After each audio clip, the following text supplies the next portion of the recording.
Hello everyone, আমি শিবানী। আজ আমি আপনাদের সাথে শেয়ার করব পেঁপে আর আলু দিয়ে এক মজাদার রেসিপি।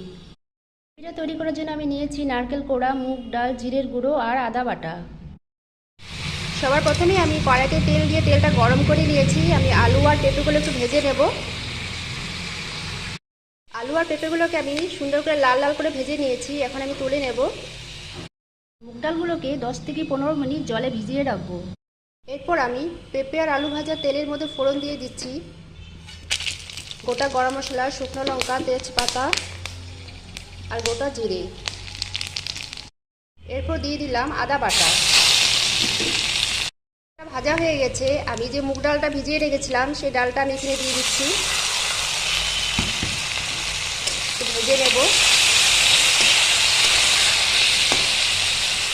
ডালগুলো ভাজা হয়ে গেছে। এর মধ্যে আমি দিয়ে দিচ্ছি নারকেল কোড়া,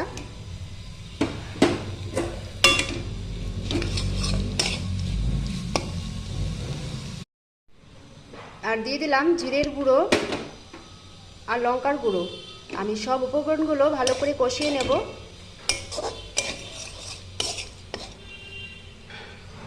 সবগুলো উপকরণ ভালো করে কষানো হয়ে গেছে। এর মধ্যে আমি আলু আর পেঁপেগুলো দিয়ে দিচ্ছি।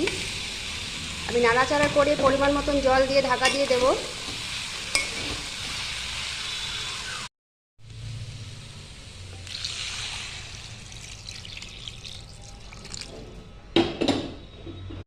ঢাকনাটা খুলে দিলাম। গ্রেভিটা প্রায় আমার তৈরি হয়ে গেছে। আর এর মধ্যে আমি এখন দিয়ে দিচ্ছি কাঁচা লঙ্কা, আর দিয়ে দিচ্ছি স্বাদ মতন চিনি, আর সবশেষে দিয়ে দিলাম গরম মশলার গুঁড়ো। আমি নাড়াচাড়া করে নামিয়ে নেব।